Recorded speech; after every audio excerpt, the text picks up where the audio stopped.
I'm Joe Frantz, co-author of the book Dreamseller and the new upcoming additions to the Dreamseller series. I have with me on the phone the author, Brandon Novak.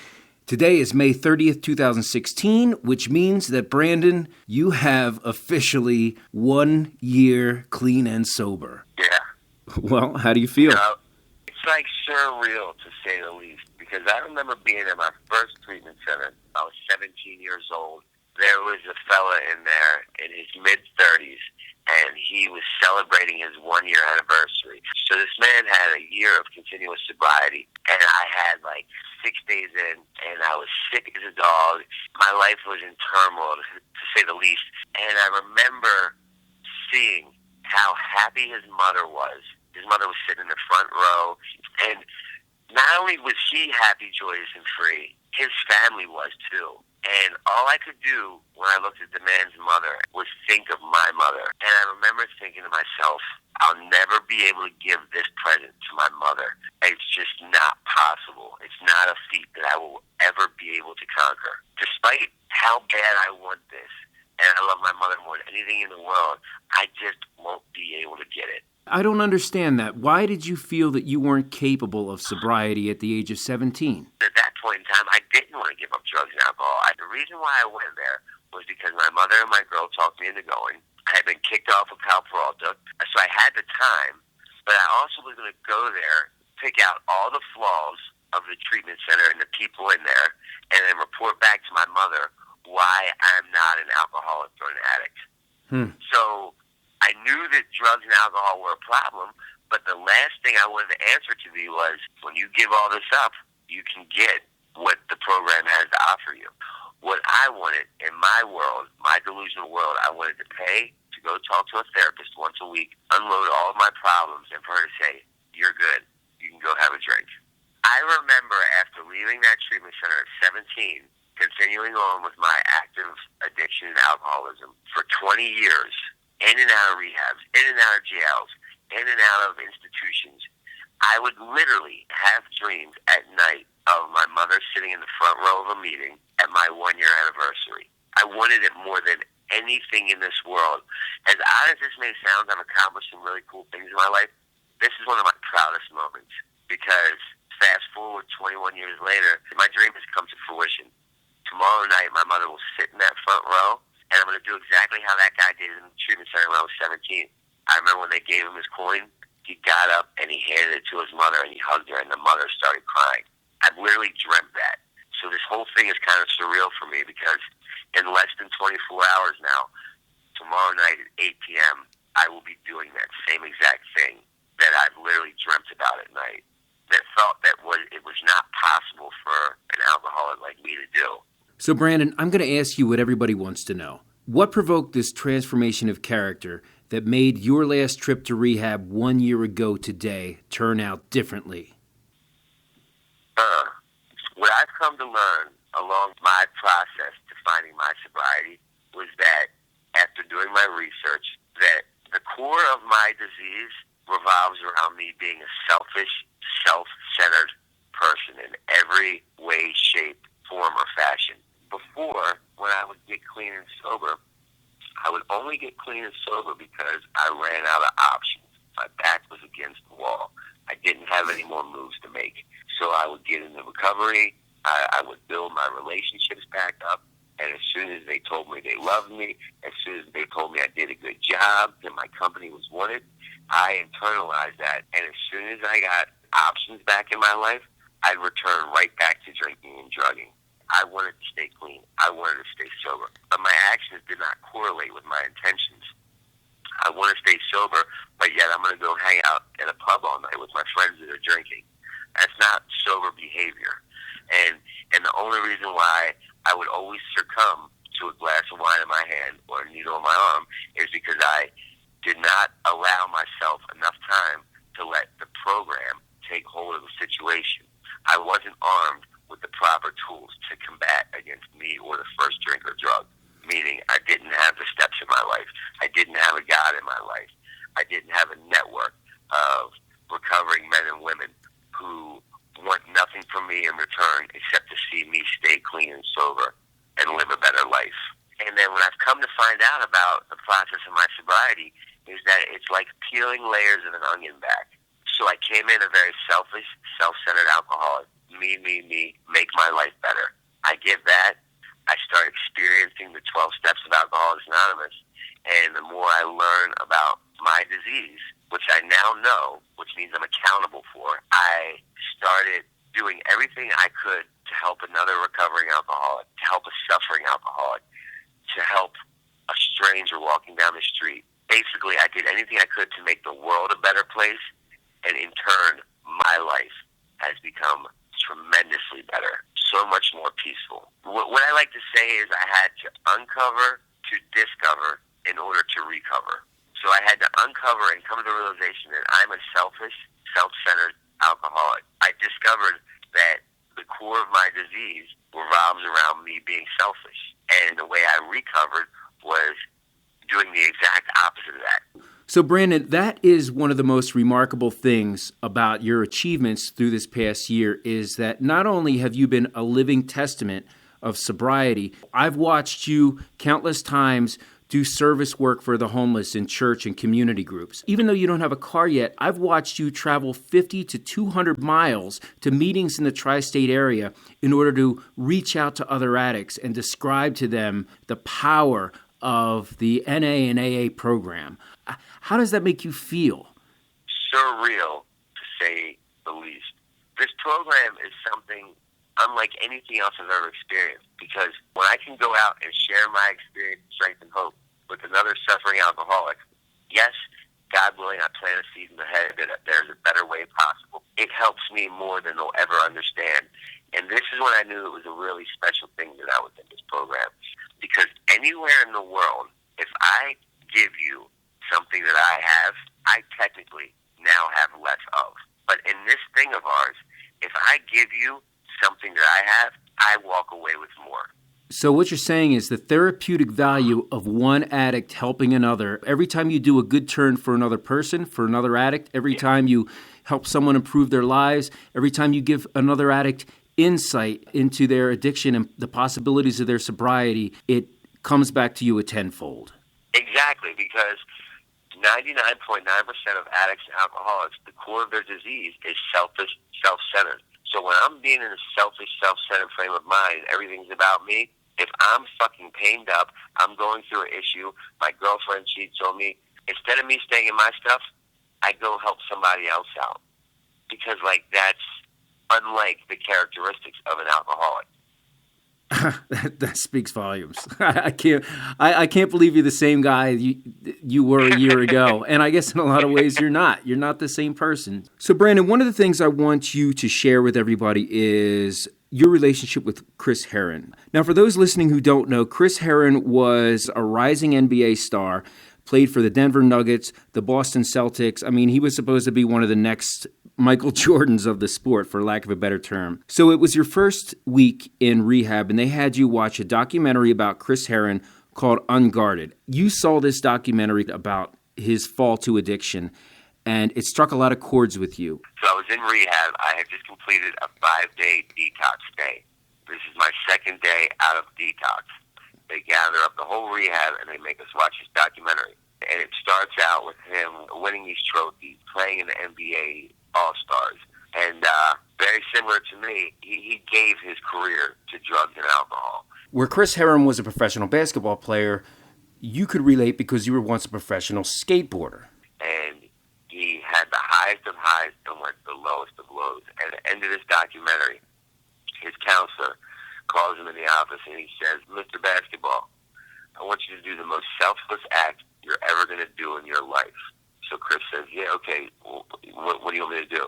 He said, "You say you love your wife? You say you love your kids?" And Chris says, "Yeah." The counselor throws him his cell phone. He says, "I want you to call your wife, who you've drugged through your disease of addiction and alcoholism for years. You've drugged your family through this. I'm shocked that you still have a wife and a marriage and kids. I want you to call your wife and tell your wife that she's going to sit your and her kids down tonight and explain to them how their father has died. Because there should be no way that you will continuously hurt these people the way you hurt them. And Chris could not fathom doing that. And I thought that's what I wanted to do to my mother so many days. Just have somebody call her and tell her that I was dead. Just to give her a peace of mind. But I didn't want to hurt her either.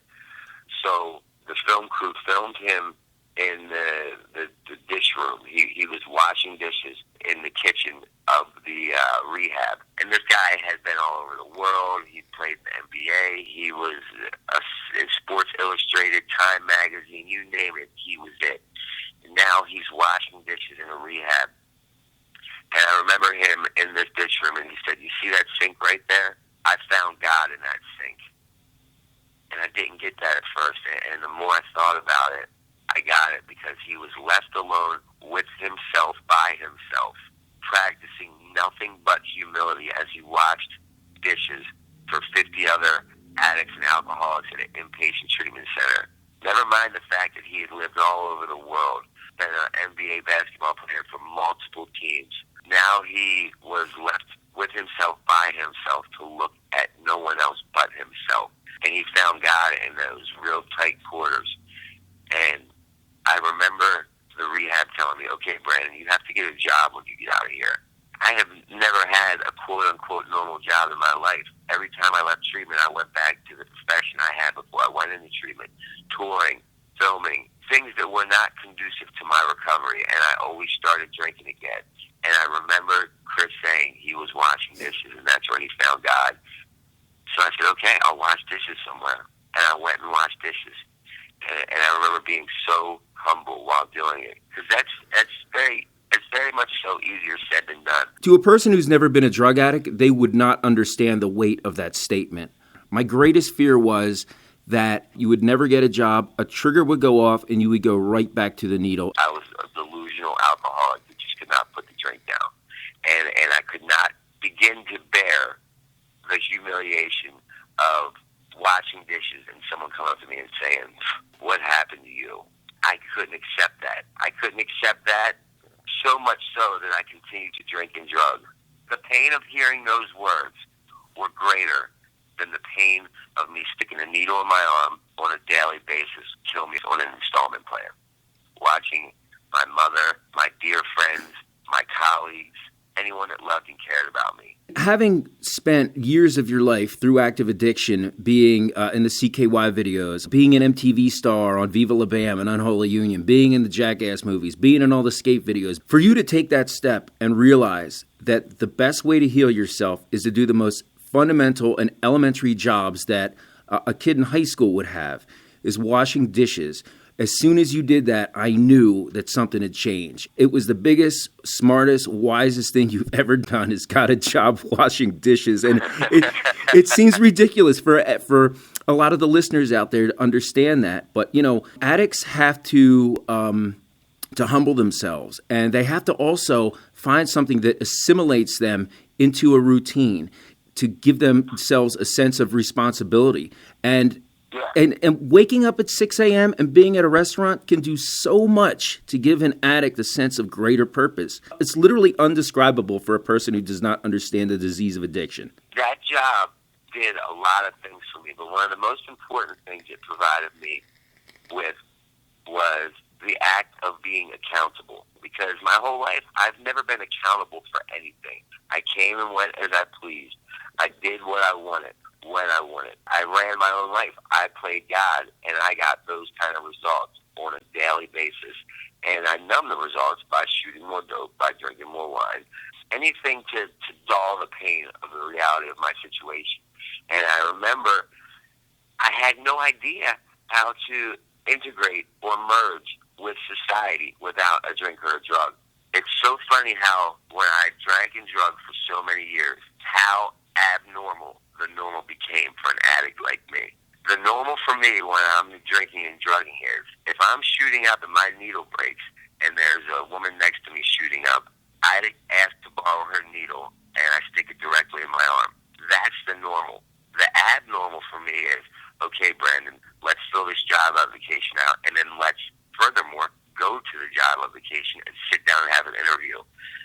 That was like third world country foreign climbing Mount Everest to me. That's how distant I became from reality.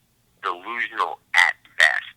And I remember when the rehab dropped me off for my job interview. And it was the first time that they had let me leave rehab. And one of the techs drove me to the restaurant, and they left. And I went in, and they knew who I was. They knew what they were getting involved with. And they were really giving me an opportunity here. So they had already pre-warned the other employees there, anyone that might drink or drug, to please not offer me any. And they went above and beyond to make sure I was very comfortable there. You know, it's funny, I remember I dressed up, I tried to look nice, and I'm going for a fucking dishwasher position. I had a book in my hand. And they hired me. So I went and I sat out front of the restaurant on this bench they had. And I was so scared to get up from this bench because I didn't know what I was capable of doing, whether I was going to go in a bad direction or a good direction. So I sat on this bench and just prayed for this lady to come back and get me and take me back to rehab, which was like my sanctuary, per se. I didn't know if I was coming or going. I knew that I was tired of living the way I lived before. And all I knew for certain was that I just wanted a peace of mind. I wanted to know where I was going to be tomorrow, where I was going to be next week. I wanted a home. I wanted some regularity in my life. The fact of the matter is that I'm an alcoholic who suffers from a disease of alcoholism. What now? So what I continuously do is I treat my alcoholism by working the steps of Alcoholics Anonymous. I treat it by helping another alcoholic who was deemed hopeless by society at whole. That helps my sobriety. That helps me. That helps my family. That helps my employers. That helps my life in a whole.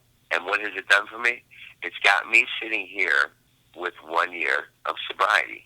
You know, you are grateful for the Alcoholics Anonymous and NA program. I want to tell you that us, your friends, and your loved ones, we are thankful for the program too, man. You working those steps has turned you around. And, you know, for those listening who think that NA and AA programs simply brainwash a person and demean their self-esteem and make them feel like nothing, only to build them back up into a different image, you know what? If that's the way you're going to look at it, fine. But if that's what it takes for someone to make the changes that you have, these programs are a godsend. And please, if you are listening to this and you have alcohol and dependency problems, or if you have a friend or relative with those problems, as Brandon has described, they might fully have the intent and the desire to be sober. They need that structure. And please do whatever it takes to get those people in your life or yourself checked into the programs and begin working the steps. The one thing I do want to say to a still sick and suffering alcoholic or drug addict is that if you're anything like me, which I believe you probably are because you are me and I am you, you're one drink away from death. You're one drug away from death. Take advantage of the time at hand. Go to rehab. Go to a treatment center. If not for you, for your loved ones. Do it for your son, for your daughter, for your mother, for your husband, for your wife. There's a solution. I've found it. Countless others before me have found it. Countless others after me will find it. All you have to do is follow a few simple suggestions. And I promise you, and by no means am I a psychic that can predict the future, but I can predict this. If you put the drink or the drug down and you follow a few simple suggestions that AA or NA suggest to you, you can have that internal peace that I now have that you cannot put a price tag on. Because oddly enough, once I stopped drinking and drugging, not only did my life get better, my family's life got better. My friends' lives got better. Life got better. The world got better. Everything gets better. And I know that just seems so insane. But just trust me, man. I have no reason to lie to you. I don't care how you look at me, how you view me, your opinion of me. I just want what's best for you. Well, Brandon, thank you so much. And we all have your back. Thanks again for your sobriety. It's the greatest gift that you ever could have given any of us.